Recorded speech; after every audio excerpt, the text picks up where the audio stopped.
मी शुभम अरुण चौधरी. आम्ही आमच्या शेतामध्ये आलो. शेतकऱ्यामध्ये आमचं हे शेत आहे. माझ्या वडिलांचं नाव शेत आहे अरुण त्र्यंबक चौधरी. गट क्रमांक 51 कुराड बुद्रुक शिवारामध्ये आहे. आम्ही आता शेतामध्ये पाणी कमी असल्यामुळे आम्ही शेतामध्ये यावर्षी शेततळं बांधण्याचं ठरवलं. यावेळी शेततळं केलं तर आम्हाला या शेततळ्याला 4.5 लाख रुपये एकूण खर्च लागला.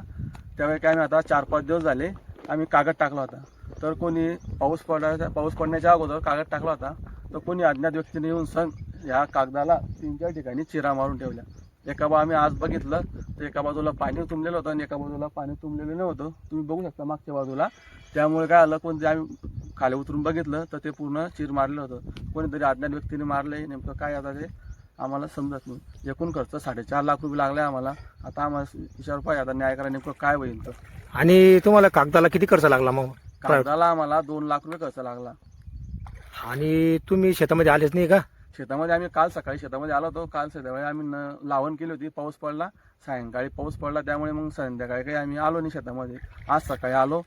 शेततळ्याचं बघितलं आम्ही. एका बाजूला पाणी तुंबलं होतं, एका बाजूला पाणी नव्हतं. तर खाली उतरून बघितलं तर आम्हाला बघल्यानंतर आम्हाला कळालं की ते कोणतरी असा चिरा मारून ठेवले अज्ञात व्यक्तीने. म्हणजे तुमच्या आजपर्यंत तुम्ही या परिसरात कोणाशी झगडा भांडण तंटा केला नाही? नाही, कोणाचीच भांडण केलं नाही. कोणाची भांडण नाही, कोणाची दुश्मन नाही, काहीच नाही. सगळे आपले शेजारी चांगलं बोलणे, काहीच नाही. आम्ही शेजारी भाऊबंद आहे काही ते. मग तुम्हाला इतर कोणावर संशय वाटतो का? आता शक घ्यायचा आता कोणाला घ्यायचा. आता सगळे आजूबाजूचे आपलेच लोक आहे ना. आजूबाजू कोणी इकडे एवढा लांब कोणी येत नाही. आता नेमकं आम्हाला समजत नाही कोणी केलं काय केलं. तर झालेलं नुकसान पाहून तुम्हाला आता हे नुकसानाची उणी भरून निघणं शक्य आहे का? आता शक्यता नाही. आम्ही आमचं जेवढं सगळं जेवढे आमचे पैसे होते आम्ही बचत केलेली सर्व आम्ही या शेतकऱ्यात लावून दिले. आता यावेळेस आमच्या तेच समजत नाही आता परत काय करायचं. आता कोणाला मदत मागायची, कोणाला हे करायचं.